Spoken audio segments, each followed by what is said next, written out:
Assalamualaikum warahmatullahi wabarakatuh. Izin memperkenalkan diri, Taruna Muda Politeknik Ilmu Masyarakatan Angkatan 57.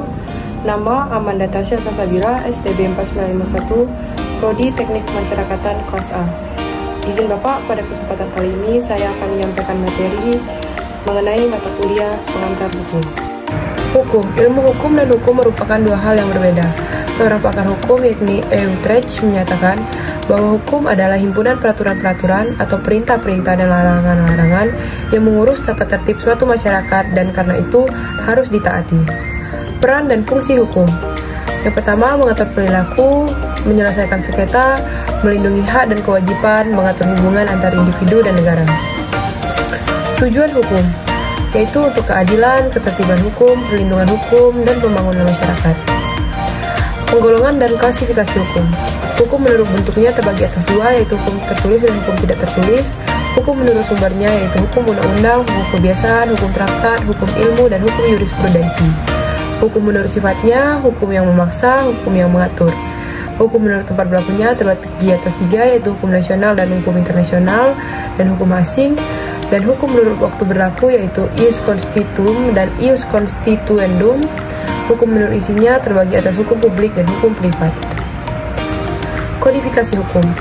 Sejarah kodifikasi nasional dimulai dari Kode Sivil Napoleon. Karena belum ada kodifikasi undang-undang tersebut, belum adanya kepastian hukum. Kodifikasi hukum adalah pembukuan jenis-jenis hukum tertentu dalam kitab undang-undang secara sistematis dan lengkap. Yang menimbulkan kodifikasi hukum ialah tidak ada kesatuan dan kepastian hukum Prancis. Arti kata, kodifikasi hukum adalah pembukuan hukum dalam suatu himpunan undang-undang dalam materi yang sama. Tujuan dari kodifikasi hukum adalah agar didapat suatu kesatuan hukum dan suatu kepastian hukum. Aliran hukum terbagi atas 4, yaitu aliran hukum alam, yaitu menurut Feynman aliran ini timbul karena kegagalan umat manusia dalam mencari keadilan yang absolut. Aliran hukum positivisme. Menurut Carlsen, hukum harus dibersih dari anasir-anasir non-yuridis. Aliran hukum sosiologikal. Menurut aliran ini, hukum yang baik adalah hukum yang sesuai dengan hukum yang hidup di masyarakat. Aliran hukum utilitarianisme. Utilitarianisme atau utilisme adalah aliran yang meletakkan kemanfaatannya sebagai tujuan utama hukum. Kemanfaatan diartikan sebagai kebahagiaan. Aliran ini dapat dimasukkan dalam positivisme. Sumber hukum formil. Sumber hukum dalam segi formil yaitu seperti undang-undang, kebiasaan, keputusan-keputusan hakim, traktat, dan pendapat ajaran ahli hukum. Sedangkan sumber hukum material, faktor-faktor yang menentukan isi hukum dapat dikelompokkan menjadi faktor ideal atau filosofis, faktor sejarah atau historis, dan faktor kemasyarakatan atau sosiologis. Kaidah hukum. Kaidah hukum ialah peraturan yang timbul atau dibuat oleh penguasa negara untuk mengarahkan tingkah laku anggota masyarakat serta mengikat setiap orang dan pelaksanaannya dapat dipertahankan dengan segala paksaan oleh ala-ala negara. Kaidah sosial. Kaidah sosial merujuk pada aturan-aturan non-hukum yang ada dalam masyarakat yang mempengaruhi perilaku individu dan kelompok. Kaidah sosial bersifat normatif dan berperan dalam membentuk tata tertib sosial, etika, dan nilai-nilai yang diakui dan diikuti oleh masyarakat. Subjek dan objek hukum. Subjek hukum terdiri atas manusia dan badan hukum, sedangkan objek hukum yaitu benda, yakni segala sesuatu yang berguna bagi subjek hukum. Peristiwa hukum.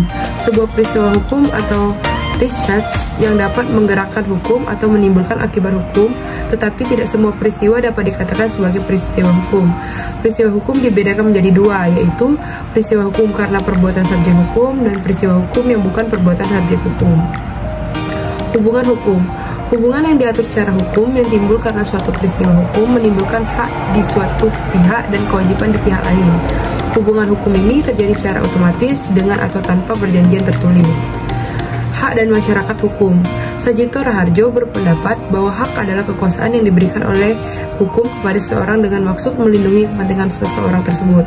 Masyarakat hukum adalah sekelompok orang yang hidup dalam suatu wilayah tertentu, di mana di dalam kelompok tersebut berlaku suatu rangkaian peraturan yang menjadi tingkah laku bagi setiap kelompok dalam pergaulan hidup mereka.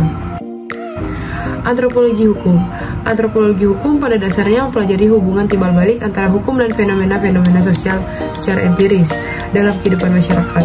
Bagaimana hukum berfungsi dalam kehidupan bermasyarakat, atau bagaimana hukum bekerja sebagai alat pengendali sosial atau social control, atau sarana untuk menjaga keteraturan sosial atau disebut social order dalam masyarakat. Sosiologi hukum. Sosiologi hukum mempelajari mengenai hubungan antara gejala sosial dengan hukum. Objek hukum dalam sosiologi hukum yaitu operasi hukum, statika, dan dinamika sosial. Sasaran sosiologi hukum ini adalah norma dan nilai masyarakat, sistem hukum, perilaku hukum, konflik dan kejahatan, hukum, institusi hukum, globalisasi, dan hukum internasional.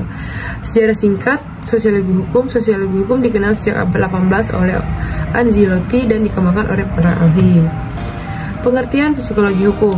Psikologi dapat diartikan sebagai ilmu yang mempelajari kejiwaan atau ilmu yang mempelajari tingkah laku manusia, atau sebab tingkah laku manusia yang dilatar belakangi oleh kondisi jiwa seseorang, atau secara singkat dapat diartikan sebagai studi mengenai proses perilaku dan proses mental. Sistem hukum. Sistem hukum Eropa kontinental juga dikenal sebagai sistem hukum Romawi Germanik. Digunakan di sebagian besar negara di Eropa daratan dan negara-negara yang dulunya merupakan koloni Eropa. Ciri khas sistem ini adalah adanya kodifikasi hukum tertulis yang umumnya berbentuk kode atau undang-undang.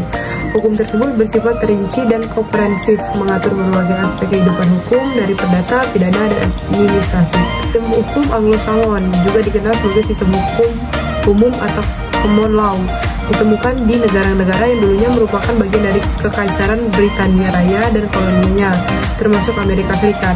Ciri khas sistem ini adalah adanya presiden hukum, di mana keputusan pengadilan sebelumnya menjadi sumber utama hukum.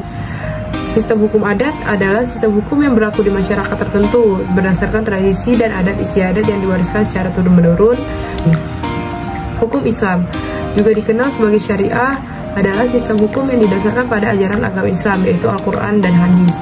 Sejarah hukum Indonesia. Sebelum kemerdekaan pada 1830, pemerintah Belanda berhasil membuat kodifikasi hukum perdata yang diberlakukan bagi orang-orang Belanda di Hindia Belanda.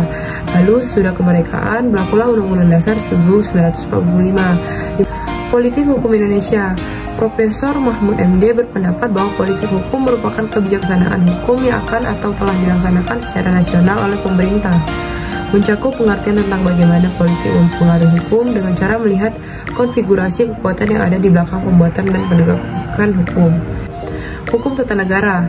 Van der Voort berpendapat bahwa hukum tata negara adalah aturan-aturan dalam berbagai badan sesuai kepentingannya masing-masing. Aturan tersebut berkaitan dengan wewenang dan hubungan antar badan atau individu di dalam suatu negara. Fungsi hukum tata negara adalah untuk mengatur hubungan antara pemerintah dan masyarakat dalam suatu negara. Hukum administrasi negara. Wahyudi merumuskan hukum administrasi negara sebagai hukum mengenai operasi dan pengendalian dari kekuasaan administrasi atau pengawasan terhadap penguasaan administrasi. Prinsip hukum administrasi negara Indonesia adalah kedaulatan rakyat, negara hukum, persatuan Indonesia, keseimbangan dan pembagian kekuasaan, akuntabilitas publik, kemandirian bangsa, dan kemakmuran sosial, dan gotong royong. Hukum perdata.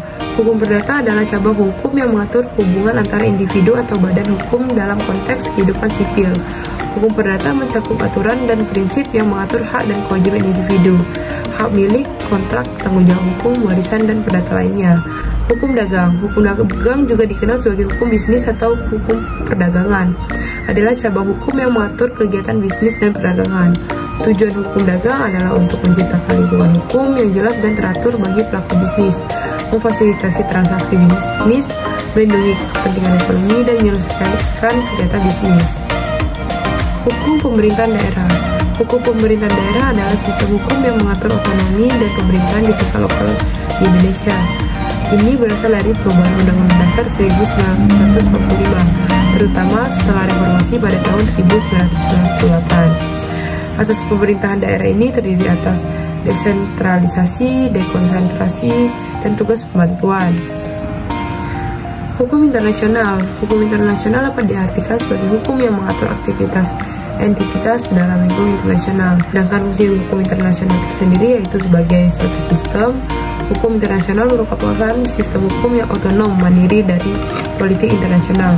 Tapi fungsi utamanya adalah yaitu untuk melayani kebutuhan komunitas internasional, termasuk sistem negara yang otentik.